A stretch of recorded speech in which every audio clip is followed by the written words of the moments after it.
October மாதம் 26ஆம் தேதி பொது காலத்தினுடைய 30வது ஞாயிற்றுக்கிழமை. என்னுடைய இரக்கம் நம்மை என்றும் தொடர்ந்து வழிநடத்துகிறது. அந்த நிறைவாழ்வை பெற திருக்கரத்தால் தாங்கி என்னை திருச்சித்தம் போல் நடத்திடுமே. போயவன் கையில் களிமண்ணா அனுதினமும் வானைந்திடுமே. குயவன் கையில் களிமண்ணாய் அனுதினமும் வானைந்திடுமே. ஆமாண்டவரே, உங்களுடைய திட்டப்படி எங்களை வழிநடத்த இந்த பொது காலத்தின் 30வது ஞாயிற்றுக்கிழமை நாங்கள் எப்படி வாழ வேண்டும் என்பதை காட்டுகின்றேன். லூக்கா நற்செய்தி 18வது அதிகாரம் 9 - 14 உள்ள இறை வசனங்கள். தாங்கள் நேர்மையானவர் என்று நம்பி மற்றவர்களை இகழ்ந்து ஒதுக்கும் சிலரை பார்த்து இயேசு இந்த உண்மையை சொன்னார். ஒருவர் என்னோட வேண்டுதல் கோவிலுக்கு சென்றனர். ஒருவர் பரிசேயர், மற்றவர் வரி தண்டுபவர். பரிசேயர் நின்று கொண்டு இவ்வாறு என்னிடம் வேண்டினார்: கடவுளே, நான் கொள்ளையர், நேர்மையற்றோர், பசார் போன்ற மற்ற மக்களைப் போலவோ இந்த வரி தண்டுவரை போலவோ இல்லாதை பற்றியும் நன்றி செலுத்துகிறேன். வாரத்தில் 2 முறை நோன்பு இருக்கிறேன். என் வருவாயில் 10 1 பங்கை கொடுக்கிறேன். ஆனால் வரி தண்டுபவர் தொலைவில் நின்று கொண்டு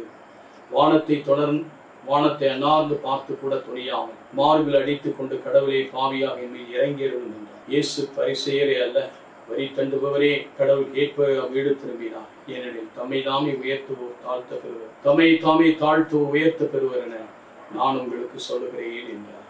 எனக்கு அருமையானவர்களே, அருமையான வேத பகுதி.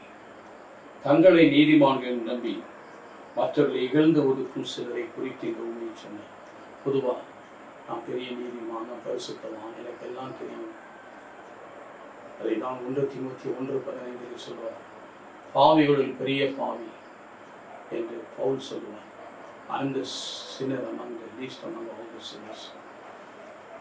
பாவிகளை மீட்கத்தான் இயேசு கிறிஸ்து இந்த பூமிக்கு வந்தார் என்று சொல்லிவிட்டு சொல்லுவார்.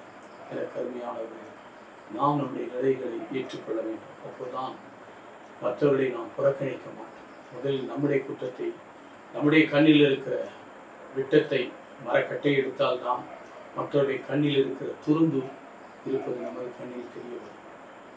ஆனால் நம்ம மண்ணிலே கண்ணில் மரக்கட்டை இருக்கும்போது மற்றவருடைய கண்ணில் இருக்கிற துரும்பை எடுக்கட்டுமா என்று சொல்வதல்லாமா என்று ஆண்டவர் சொல்வது போல, எனக்கு அருமையான சகோதர சகோதரிகளே, இதோ நீதிமான்கள், நேர்மையாளர்கள் எப்பொழுதும் தங்களை விரும்பிப்படுத்தி தாழ்த்துவார்.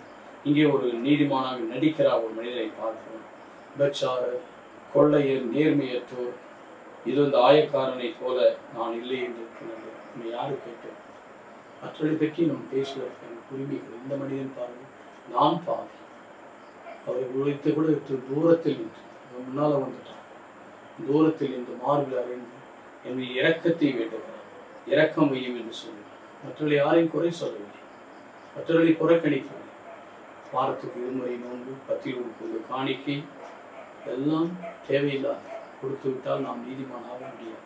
10 1 கொடுப்பதாலும் ஒரு 2 வாரம் நோன்பு இருப்பதாலும் கடவுள் எதிர்களுடைய உள்ளத்தையே பார்க்கிறார். அவைதான் பரிசேயரில் ஏற்புடையவன் யார்? கடவுளுடைய அருளை நாடி நிற்கிறவன், வேண்டுகிறவன், ஏழை உள்ளத்தோர் பேறு பெற்றுள்ளத்தை 5 பார்க்கிறோம். லூக்கா 6:20 பார்க்கிறோம். ஏழைகளை பேறு பெற்றவர், இப்பொழுது அலுவலர்களை பேறு பெற்றவர், சிரிப்பவர்களுக்கு ஐயோ கேடு. அவை தன்னை தாழ்த்த வேண்டும், தன்னை வெறுமைப்படுத்த தாழ்த்தும் போதுதான் உயர்த்தப்படுகிறது. ஆகவே உண்மையாகவே ஏற்புடையவன் யார்? தன்னை வெறுமைப்படுத்தி தாழ்த்தி கடவுளை வெறுமைப்படுத்துகிறார். கடவுள் உயர்த்த வேண்டும், கடவுள் நம்மை உயர்த்த வேண்டும். மனிதன் உயர்த்தி எந்த பொருளும் கிடையாது. தாழ்ந்தோரை அவர் உயர்த்துகிறார், நெருங்குட்டோரை அவர் சிதறடிக்கிறார்,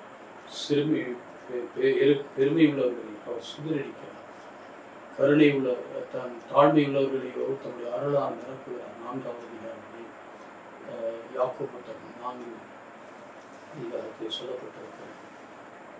செருக்குற்றரை ஆண்டவர் எதிர்க்கிறார், தாழ்மையுற்றவரை ஆண்டவர் அரவணைக்கிறார், அவரை உயர்த்துகிறார். இன்றைக்கு நாம் நம்முடைய உள்ளத்தை ஆண்டவரை சார்ந்து அவரை பற்றி கொண்டு நம்மை விரும்பிப்படுத்தும் போது அவருடைய அருளை ஆசிரியை பெறுவோம்.